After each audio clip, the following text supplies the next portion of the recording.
We are live, and you can actually hear me now. Oh, isn't that so frustrating? Technology is beautiful, yet so annoying at times. Hello, how are you? It's good to see you. Been a minute. I've been doing some things, getting a ring. I got married, and it was awesome. We had a great time.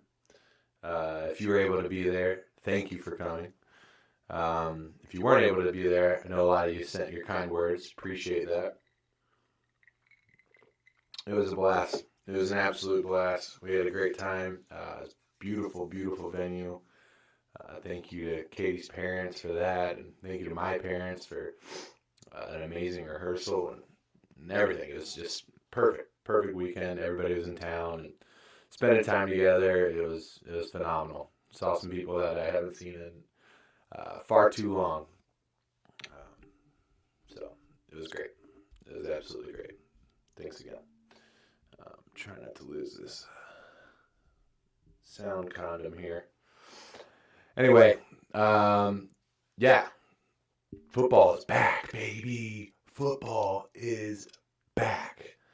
I tried to be as diligent as I could about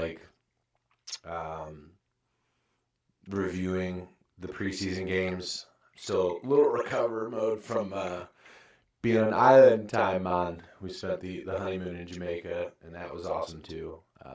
But I did go through and at least look at some highlights and read some reports from the games and the teams that we're covering now, and I hope to kind of go into it a little bit. Sipping a little Tito's tonight, a little cranberry. Cheers.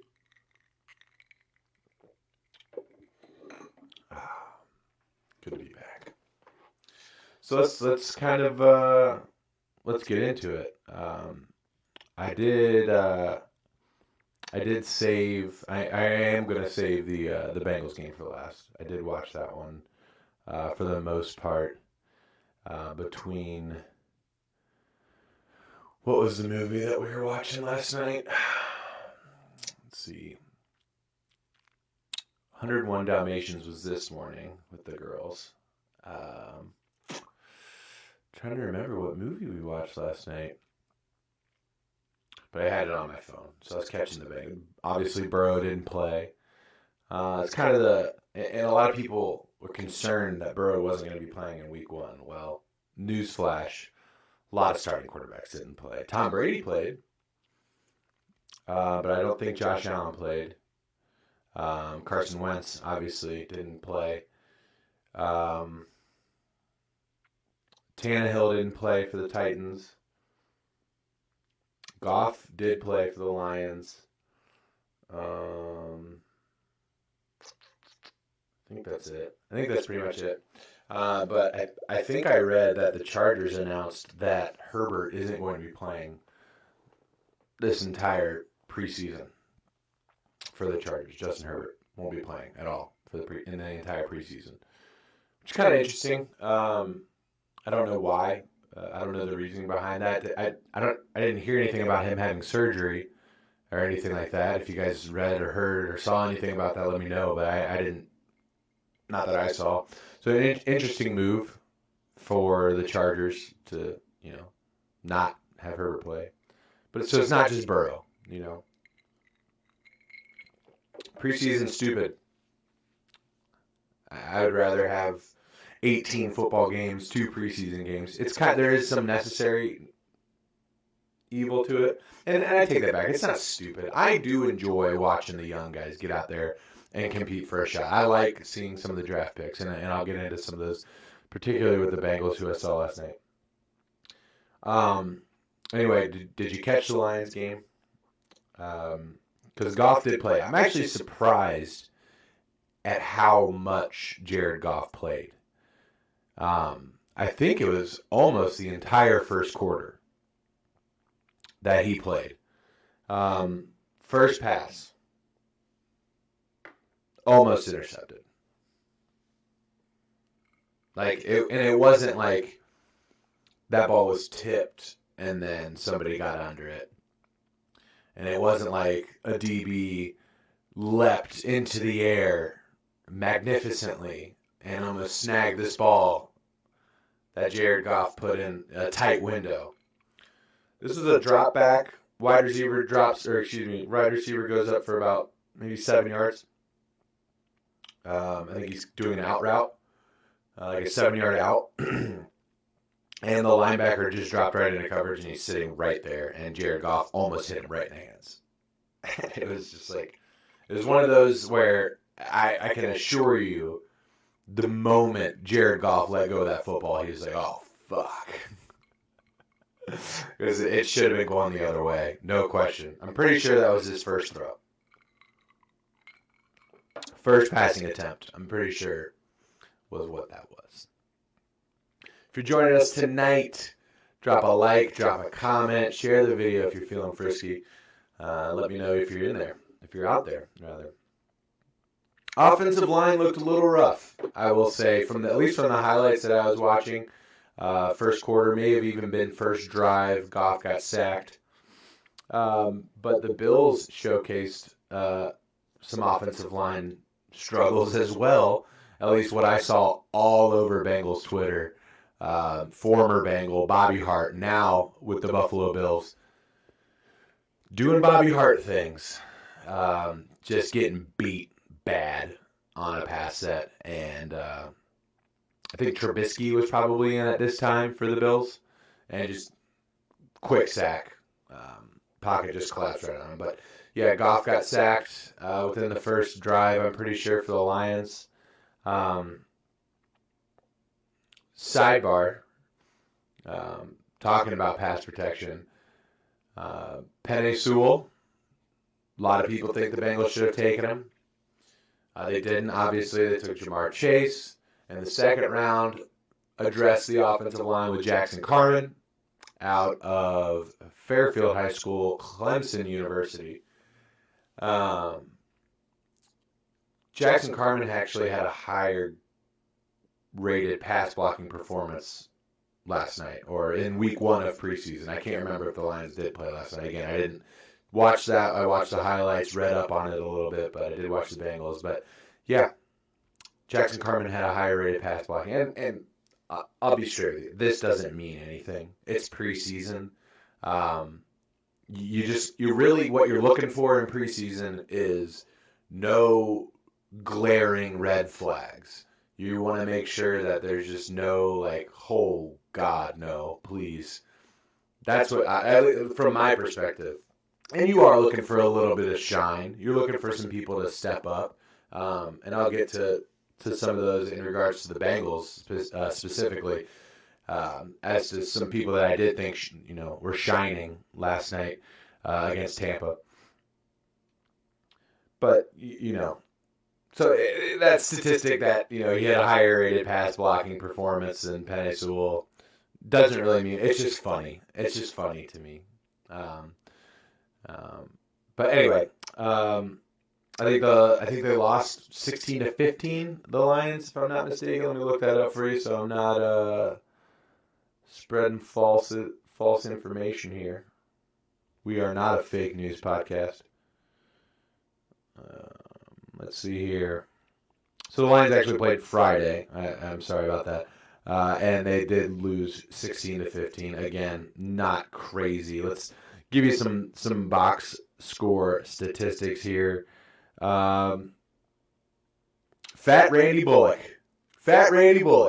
He is no longer in the Bengals. He is a Detroit Lion in a kicking competition, is what they said. But Randy Bullock was the only one with attempts to kick. 3 for 3. 100%. Looking good. Lions historically have had really good kickers.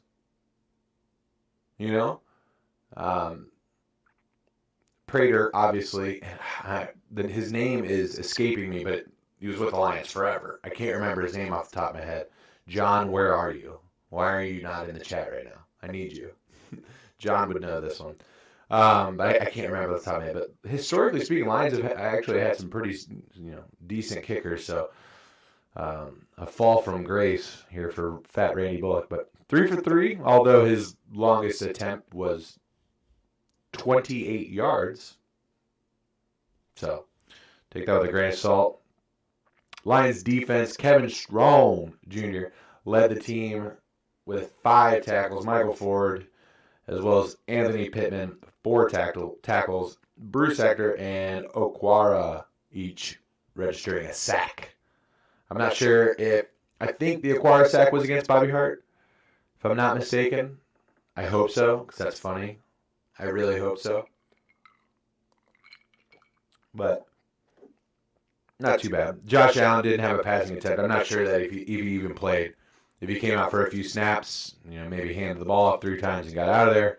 But I'm not sure that he actually did play. For the Bills, though, Devin Singletary had a game. He had a pretty good game. I think 8 carries. 8 carries, 42 yards. So just over 5 yards a carry. Pretty good day for Devin Singletary. And let me look this up. I know Matt Breida is on the Bills now. Let me see what Matt Boy did. 10 carries, 27 yards, 2.7 average. His longest run was an 8-yard gain. So, and if your longest run on 10 carries is 8 yards, and you end up with 27 on 10 carries, the rest of those were pretty rough there for the Bills running game. Other than Devin Singletary, who had a pretty good game. Like I said, 8 carries, 42 yards, averaging over 5 yards a carry. Longest of which was 15 yards. Let's see here. Singletary also with a receiving touchdown, 6-yard catch in the end zone there. Let's see. So the Bills actually registered 4 sacks as a team, 7 tackles for loss against the Lions. Let's see here. No interceptions. Just trying to give you some point scorers here. Singletary the only person with a touchdown? Looks that way. The rest were field goals. Touchdown and 3 field goals for the Bills. Getting into the Lions side of things. I already went over some defensive stats there. Jared Goff, 7 for 9, 56 yards. Averaged six bucks a throw. That's Jared Goff, guys. That's what that is. That's what believe it or not, that's what you're going to get out of him. You kind of saw it. 6 yards of chuck. So you better have some boys that can run. That's what they're going to do. That's what he does, at least. I don't know if that's what they're going to game plan, but that's what he did in L.A. 6 yards, throw it, let him run. So you'd be looking for them to kind of scheme to that. You'd be looking for some wide receivers just slaying over the middle, things like that. Let's see here. Who had some touchdowns? So we had a rushing touchdown for Craig Reynolds, who also had 6 carries, 49 yards, averaging 8.2 yards a pop there. His longest 24-yard carry. Some other touchdowns here. Not. They go for 2 and miss it? Anybody know what happened? How the Lions ended up with 15 points? They go for 2 and not get it? That must have been what it was. I'll be honest with you, I did not watch the end of the highlights. Because you try and catch the first half. You try and catch the first and second string. At least that's what I look for. I kind of lose interest from there because those are the guys that are going to be playing. I'm sorry, but and as the preseason goes on, you'll start to see them more.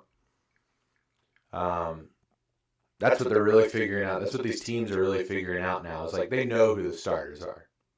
They know. For the most part. Most teams know who their starters are right now. You do have a few positions that you're trying to, particularly, at least I can speak for the Bengals, the offensive line. You're looking for that. But you're really looking for people to step up as the first alternate, as the backup. And that's what they're trying to figure out now across the board. Who are our backups going to be?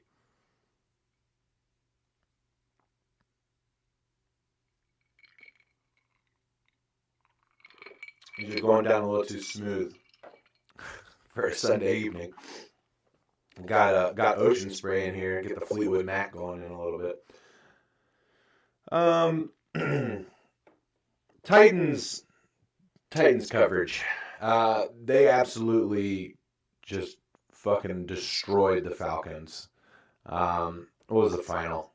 It was like 23-3, if I'm not mistaken. Yeah, 23-3.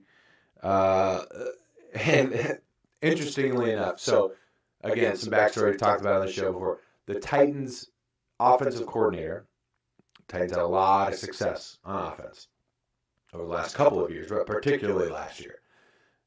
Titans offensive coordinator, I think it's Arthur Smith, if I'm not mistaken. He is now the head coach of the Atlanta Falcons. Yes, Arthur Smith. So he's now head coach of the Falcons. You know, they met up in the preseason. It's kind of fun. Their offense was abysmal. Matt Ryan did not play. Let's throw that out there. I'm not sure if Julio played either for the Titans, but the Atlanta offense had 139 yards. They had 6 first downs in the entire game. That would be tough to watch. If you're a Falcons fan, that's got to be tough. It's basically, again, they're figuring out who their backup is going to be. A.J. McCarron and Felipe Franks are the 2 potential backups. If I had to put money down, I'd say it's going to be A.J. McCarron.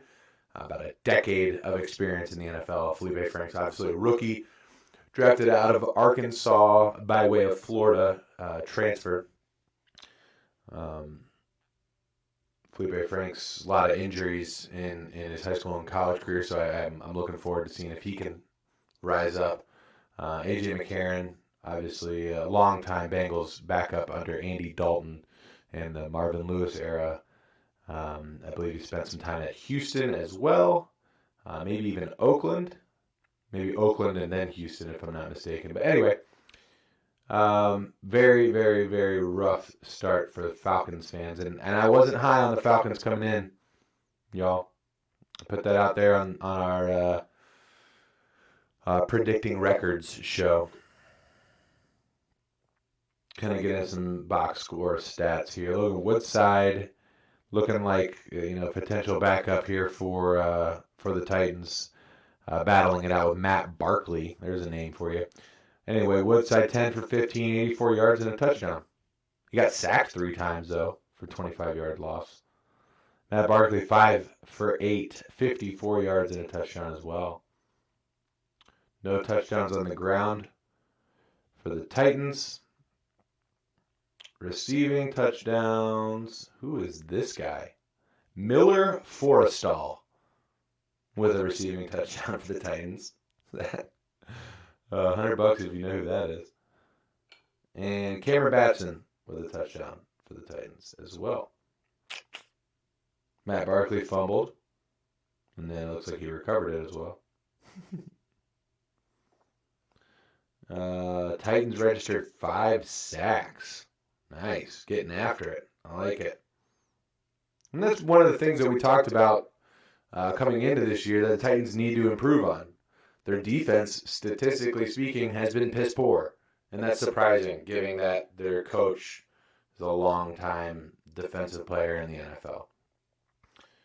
Vrabel is. But 5 sacks in a game is a great game. I would take that every day. Let's see here. Anything else to report for the Titans? Not much. They pretty much had their way with the Falcons from a defensive standpoint as well. Like I said, I think it was less than 200 yards, 160 or so yards. 139 yards is all the Falcons got. 6 first downs. So good. That's what you want to see, right? Some depth at defense maybe coming up. I will also attribute this to the fact that Matt Ryan didn't play. The Falcons aren't that great of a team, etc., etc. So obviously Carson Wentz is out. We're going to get to that in just a second. In the meantime, I'm going to get a refill. I encourage you to do the same. We are still raising money for the Wounded Warrior Project. The Venmo and PayPal are in the description. They're my Venmo and PayPal. Our fundraising goal is $400. I think we're just about halfway there. 50% of of everything raised will go directly to the Wounded Warrior Project. Anything above the goal, 100% of it goes directly to the Wounded Warrior Project. So again, Venmo, PayPal are in the description. Appreciate it if you could share the video, share with your friends, and let them know what we're raising money for. Anyway, refill time. Encourage you to do the same.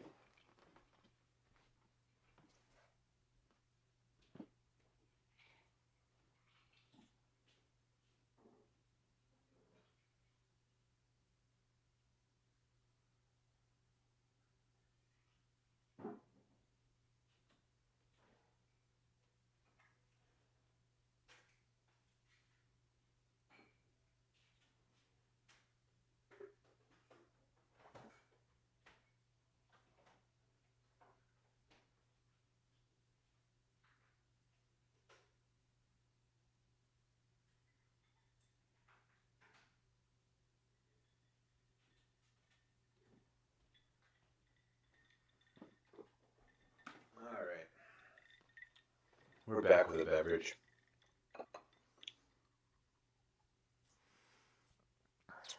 I don't know if anyone's ever been to an all-inclusive resort before. I have never. But I was able to for my honeymoon. It was a great time. We went to Sandals in Jamaica. It was great. It was fun. The one thing I would notice is that I was able to consume way more mixed drinks than I thought I could. Which leads me to believe they may be stretching their alcohol a little bit. Adding a little water or simple syrup or something. Or maybe they're just lightly pouring on all their mixed drinks. That is the one thing. One of the things that bugged me, I guess. I paid for you pay for everything up front, right? And then when you get to the resort, everything is, you don't have to pay for anything, right? Tipping is forbidden. But seemingly, if you tip, you get stronger drinks. Is what I found out about halfway through my trip. But yeah, that was one thing I noticed is that on an all-inclusive resort, and maybe with a cruise as well, the drinks are never as strong as what you get back home or what you're making at home or at your local, watering hole. Nonetheless, not bad. I've never had that many Mai Tais. I may have consumed more rum while on my honeymoon in that 1 week time than I did in the last 3 years combined. I'm not typically a rum guy. I'm a whiskey and, different beers, some seltzers. Got vodka tonight though, but yeah, the Mai Tais, pina coladas with some rum floaters. We're doing the Miami Vice. Never had that before. Learning whole new things. It's a pina colada mixed with a strawberry daiquiri. It's fantastic. Did a Bob Marley, which is strawberry daiquiri, like a mango freeze, and then some frozen green drink. So it's, your red, your yellow, and your green. Bob Marley. I don't know what the green thing was, but it was good. It was really tasty. So that was a lot of fun. Anyway, back to the football. So obviously Carson Wentz is out. The presumed backup or starter now is going to be Jacob Eason for the Colts. And there's not a whole lot to report on for the Colts game other than the fact, and I'll get into some box score stats. They played tonight against the Panthers and won 28-18. But basically what they said about Jacob Eason is that he was efficient. Now, I don't know about you, but whenever I hear them say he was efficient, that's really just a nice way of saying, well, he didn't suck. That's what that means. He didn't suck. He didn't make poor throws, which is okay, by the way. That's okay, especially out of a backup. That's okay. That's kind of what you want, really. If you got a guy that's coming out there and lighting it on fire, he probably shouldn't have been a backup. then you have some trade, capital. But yeah, he was efficient. He probably made some nice throws. Didn't turn the ball over. Didn't take huge sacks. That's great. That's what you want. Get into some box score stats here for the Colts. Oh, and then what's his name? Sam Ellinger, who was drafted this year out of Texas. I think he's the guy that said we're back for Texas. Yeah, they're back. Anyway, Jacob Eason, 15 for 21, 183 yards. Averaging 8.7 yards per throw. Pretty good. 97.9 rating. That's really good, actually. I wouldn't call that official. I'd say it's a good outing, is what I would say. Sam Ellinger, 10 for 15, 155 yards, and an interception. Wah, wah, wah. All right. Sam Ellinger was actually the Colts' leading rusher. That's not good. If your quarterback is your leading rusher and your quarterback isn't Lamar Jackson, that's probably a bad thing. Marlon Mack did have 4 touches for 12 yards. His longest run on the day was a 9-yard carry. So the other 3 were 1-yard average pops. Let's see here. Did have 2 rushing touchdowns for the Colts. Benny LeMay picking the first one up, and the second one was Jordan Wilkins. Okay. No receiving touchdowns reported for the Colts. Let's see. They did have 2. They were basically -1 in the turnover category. They recovered 1, or in the fumble category, rather. Recovered 1 and lost 2. It looks like they had 1 interception. On defense, any interceptions? No. Okay, so they're actually -2 in the turnover category, unless that one recovered fumble was by an offensive player. So let me just take a look here.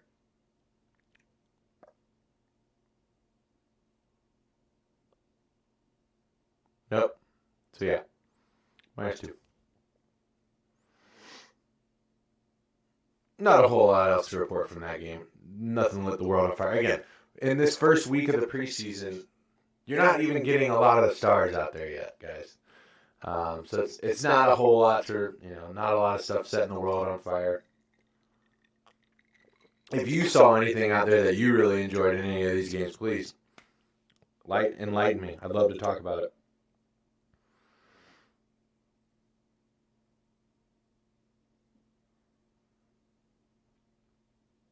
We'll recap some of the scores around the league. Only game today, again, was the Colts and the Panthers. We just went over that one. Patriots over Washington, 22-13. Let's see, did Mac Jones... I'm just curious if Mac Jones played at all. He did. 13 for 19, 87 yards, averaging 4.6 yards a throw. A rating of 78.2. Not the best. Cam Newton, 4 of 7 for 49 yards. A little bit of quarterback talk there for the Patriots. So I was just really interested in seeing what Mac Jones did there. Let's see, Cowboys, Cardinals, don't care. Bears, Bears. Let's see here. I'm interested in Dalton, and I'm interested in Justin Fields. Justin Fields, 14 of 20, 142 yards and a touchdown. Andy Dalton, 2 of 4, 18 yards. Okay. Justin Fields actually had a 106 QB rating as the Bears beat the Dolphins 20-13. Did Tua play for the Dolphins? That's another interesting thing we should look at here. He did. 8 of 11 for 99 yards and a pick. A quarterback rating of, hold your breath, 62.3.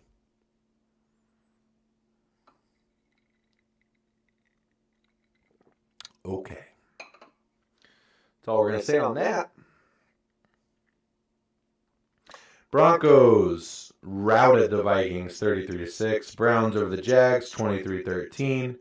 Ravens over the Saints 17-14. Jets over the Giants 12-7. Barn burner. That's a fucking baseball game, guys. 12-7. Ugh.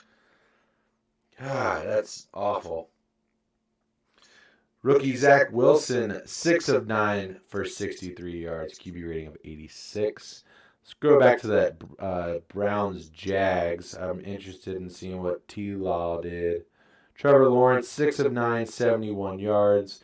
Interesting fact about the Jaguars, actually. Urban Meyer came out in a press conference and said they don't know who the starter is yet. In the words of Tim Allen, what? You don't know who your starter is yet? You used a first overall pick on a fucking quarterback, and you don't know who your starter is? I don't know if it's like some mind game that Urban's playing. What are you doing? Name him the starter. He needs to be your starter. I'm sorry. Trevor Lawrence needs to be better than Gardner Minshew. That's all I'm saying. Jets over the Giants, just said that. Sorry. Texans over the Packers, 26-7. I guess Jordan Love actually had a really good game for the Packers. I want to look at this real quick. 12 of 17, 122 yards with a touchdown and 110 quarterback rating. Jordan Love had a really good game. It's against the Texans, who I think are going to have the number 1 overall pick, preseason week 1. Not a grain of salt. You need a fucking block of salt with all of this preseason talk. Here's one that I'm interested in talking a little bit about because I think everyone already saw that 80-yard touchdown that Trey Lance threw for the Niners as they lost to Kansas City in this preseason matchup, 19-16. Again, just for the sake of rookies, and we want to hear about them. I like rookie quarterbacks. So Trey Lance, other than that 80-yard touchdown, doesn't look great. 5 of 14, 128 yards. Again, take away that 80-yard touchdown, you're looking at 48 yards there with a touchdown. He was sacked 4 times for 31 yards of loss there with a 93.7 QBR. Raiders over the Hawks, 20-7. And Chargers over the Rams, 13-6. Again, I'm pretty sure I read that Justin Herbert isn't going to play at all in this preseason. Looks like he didn't play at all there. And it looks like Matt Stafford did not play at all for the Rams, or at least he had no passing attempts. So there, that is for your scores. And you'll notice I skipped one. And that was the Bengals, who registered a preseason win, undefeated in their new uniforms.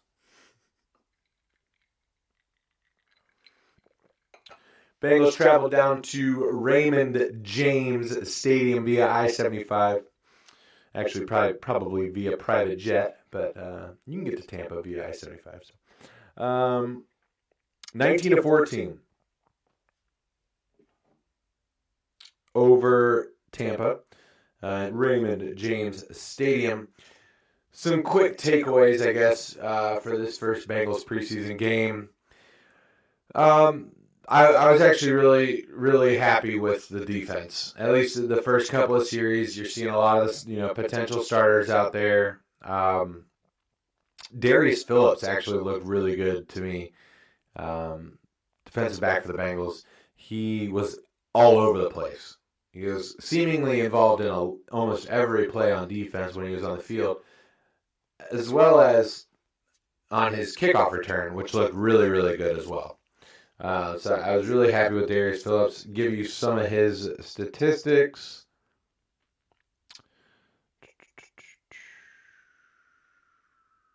He had just a couple tackles, 2 passes defended. See if I can get a little bit more in depth here. I'm just trying to get some insight. on if he gave up any passes, but I can't see that from where I'm at. Anyway, I like the hustle that he's playing. I like the speed that he was playing with. It tends to be being around the ball. Typically, when a guy's around the ball a lot, that's usually a good thing. That's what you're looking for. Obviously, Joe Burrow did not play. We didn't see anything out of him. Joe Mixon, he had 1 carry for 3 yards. Okay. Receiving, both both Tyler Boyd and Jamar Chase each had a catch on the first series. And then I think all the starters were coming out from there. T. Higgins did not get a catch. And so he made sure that he was back in on that second series. And the first play back, Brandon Allen threw it right to T. Higgins. He got a catch and then got off the field. So T. Higgins not wanting to be bested by his 2 compadres. Jaquez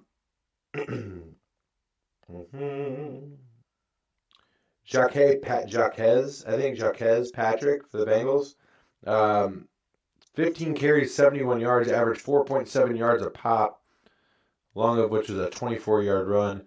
Chris Evans, who was one of my shining stars last night, 12 carries, 25 yards, only 2.1 yards per pop, but this guy was being met with defenders in the backfield a lot, making a lot of quick adjustments in the backfield. He runs with a full steam ahead. Again, this is a 6th-round pick from the University of Michigan. And I like what I see so far. I want to see more. I want to get some more Chris Evans out there. I'm ready to start calling him Captain America. And, I want to see more Chris Evans. I obviously scored the Bengals touchdown last night, or one of the Bengals touchdowns last night. The only touchdown. I'm sorry. But anyway, I like what I saw. I want to see more. And as they're lining up for this touchdown, Jackson Carman at this point was in at right guard. As they're lining up, and I said, I want to see a Chris Evans run right off the ass of Jackson Carman. And that's what we got. Jackson absolutely pancaked his guy with a double team with Vogel on the right side, right tackle. Pancaked him. Evans right up the middle. Right when you hand Evans the ball, he's running. Full steam. He's going. He's very fast, explosive. He's got good vision, at least from what I've seen so far. Very limited, obviously. But I want to see more. That's what this is about. Finding your depth. Joe Mixon is our starter. We know that. We signed a 4-year deal 2 years ago. Or last year, sorry. 4-year extension. He's the starter. Joe Mixon is, the guy that's going to get 80 to 90% of your carries this year. But I want to see more Chris Evans because there's some good depth there. What else did I say? Oh, Joseph Asai. I think it was our fourth round pick out of Texas. Defensive end.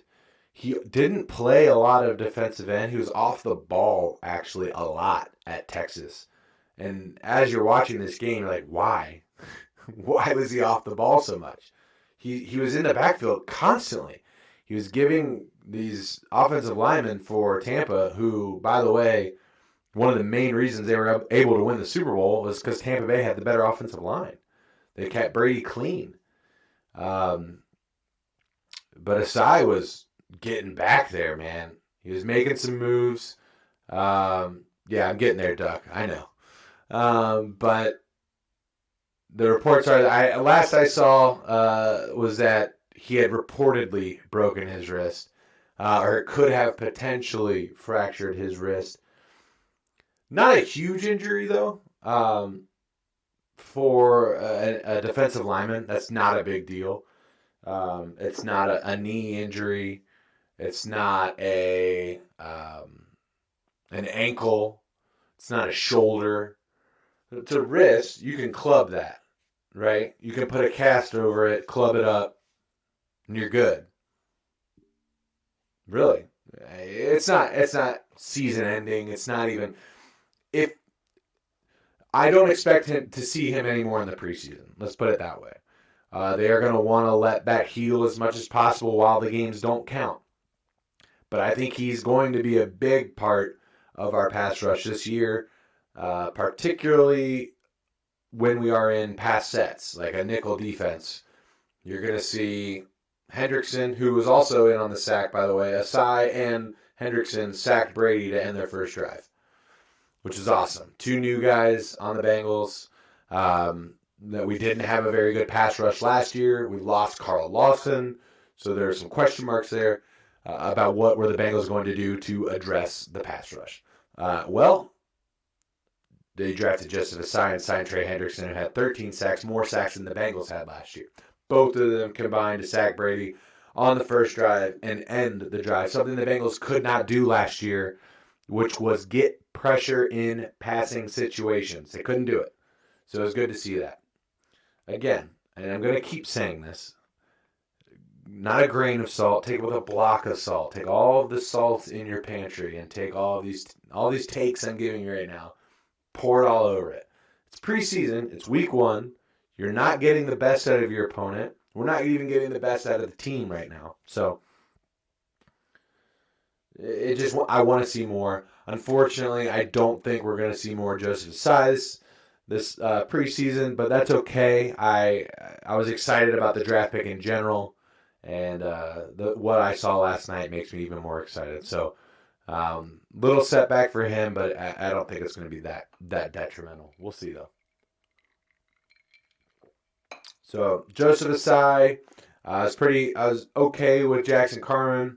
Looks like from the reports I was reading is that a lot of the issues with Carman is probably just a leverage thing, which means it's fixable, right? It's not a strength, it's not a speed, it's not a technique. Well, I backed that up. It is technique. It's leverage. So that's, where are you positioning yourself against the guy that you're going against? Are you lower? Are you higher? Things like that. If there's anybody that can fix that, it's Frank Pollock. So I'm excited to see his development continue. Initially reports when Jackson Carman came to training camp, it was that he didn't really come into shape. He wasn't really in training camp shape. As of the end of last week, some of the reports that we were seeing are that he is staying late at practice, doing O-line drills independently after practice, putting in that extra work, which is what it takes to be really good in the NFL. So happy to see that. Happy to see him stepping up there. And again, he's from my hometown, so I'm going to do nothing but root for him. But obviously some room to still improve. He wasn't even put out there with the ones to start this preseason game. Look for that to change as we continue.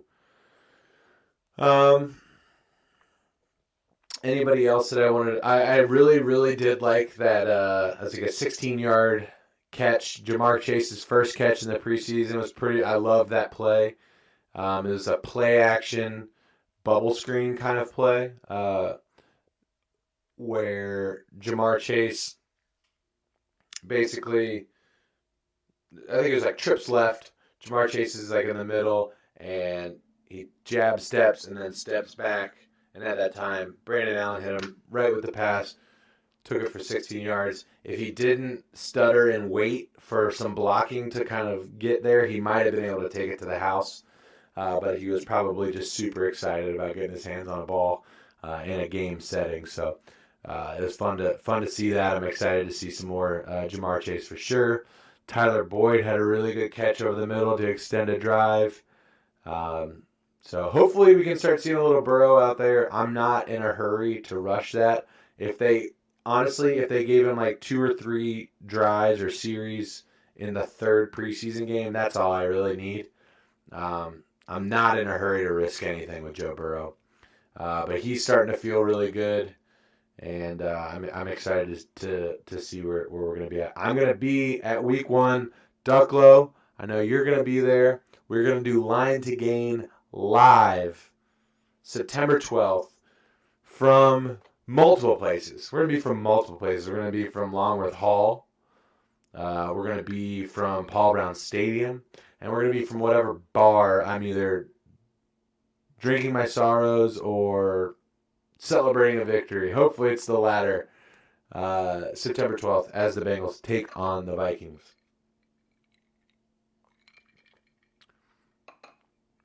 Anyway, one more thing before we wrap up for tonight.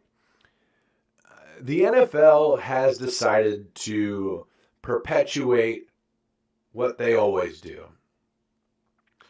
A lot of people think that NFL stands for National Football League. Makes sense. It's not what it stands for. It's not true. The NFL stands for the No Fun League. And this dates back before I could even legally drive a car. Back in the days of Chad Ochocinco doing his celebrations and getting fined for them. Literally holding a sign up that says, "Dear NFL, please don't fine me," and then they fine him. Celebrating, in the NFL will get you a penalty or a fine very quickly. T.O. with the popcorn, pulling the cell phone out. Maybe that wasn't T.O. that did the cell phone. Either way, there's a lot of celebrations that were fun for fans to enjoy, fun for players to do, that the league frowned upon. The latest one is this horseshit idea of taunting. If you taunt in the NFL, you will get flagged, and it's a 15-yard penalty. If you do it twice, you get ejected from the game. So last night, maybe it was even today. When did the Colts play? I think this was the Colts game. Pardon me. Today, yeah. What happens? The Colts running back, I can't remember who it was. It may have been Marlon Mack. I'm not 100% sure. He's barreling through the defense. About 700 Panthers are wrapped around him, and he keeps his legs churning. He turns what could have been like a 5-yard gain into like a 12-yard gain. First down, awesome run. He stands up and he does this. Very Nick Castellanos-esque for any Reds fans out there. Does one of those, right? He's pumped. Yeah. Why wouldn't you be? That was so awesome. Took a whole defense to bring you down, and you still pushed through and got a first down. It's awesome. He was flagged for that. 15-yard penalty, taunting. Do it again, you're out of the game. That's stupid. That was the dumbest fucking thing I've seen all day. All day. And I have toddlers, and they try and eat plastic fruit out of their toy kitchenette set. So I see some stupid shit sometimes. That was the dumbest thing I've seen in a long time. Not just today.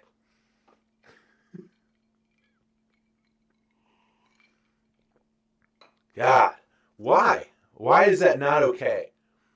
It's not like he walked up to the guy and said, like, your mom, da-da-da. He didn't do any of that. He's just hyping himself. Why take that away? So Cam Newton gets a first down on a scramble, gets up and does flag. That's taunting now. That's a flag now. It's stupid. It's so stupid.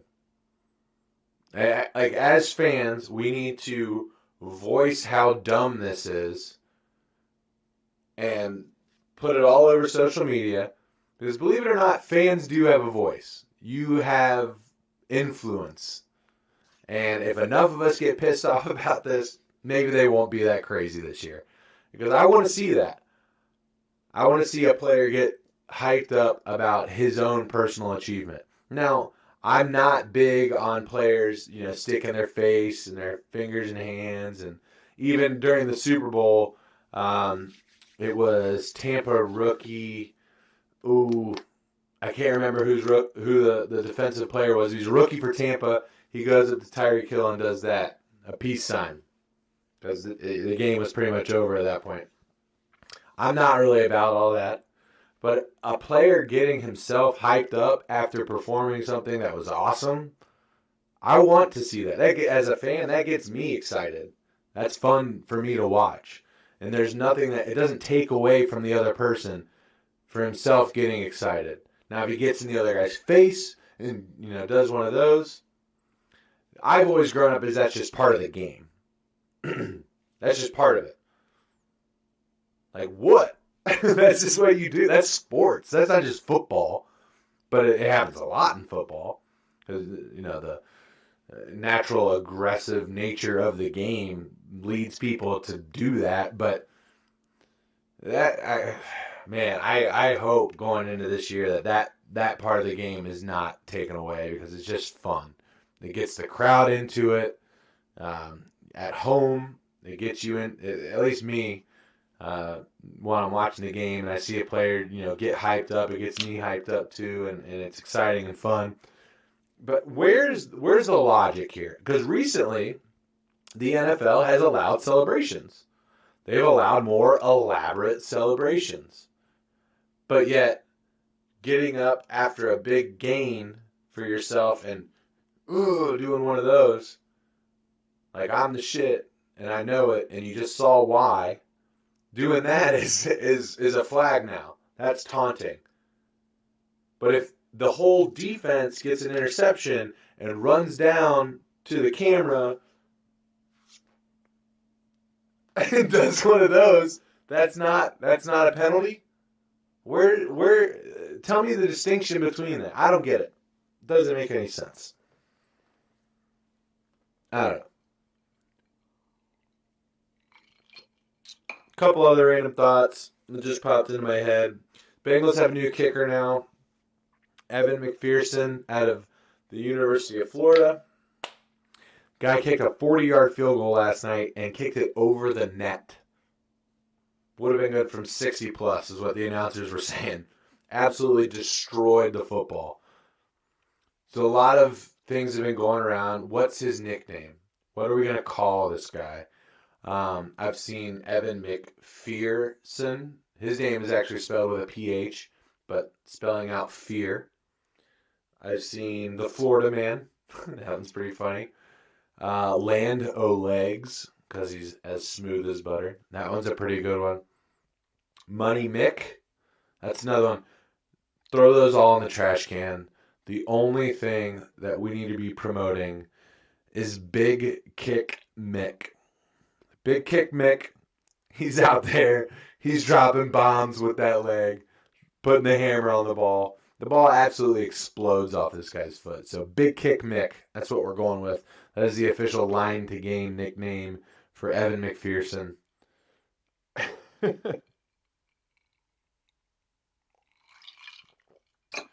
feel like I had another random thought.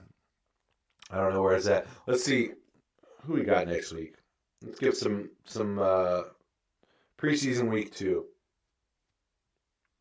Bengals playing the Washington football team on Friday. Looks like that one's going to be nationally broadcasted on the NFL Network. Bills taking on the Bears Saturday at 1, also on the NFL Network. Lions playing the Steelers, who have actually already played 2 preseason games, being that they had the Hall of Fame game. Lions will play the Steelers Saturday, 7:30 on the NFL Network. Titans playing the Buccaneers, 7:30 on Saturday as well. Colts playing the Vikings Saturday at 8 p.m. And that's all we care about. That's it. All right, boys and girls. By this time next week, we'll have another Bengals game to talk about. All the other teams will have already played. There's a Monday night game on ESPN, preseason Jags Saints. That'll be pretty fun. Watch Jameis Winston attempt to play quarterback. So we'll enjoy doing that next week. Appreciate everybody. Like, share, follow. Ducklow, appreciate you hanging out with me tonight, buddy. Everybody have a good night. We'll see you next week.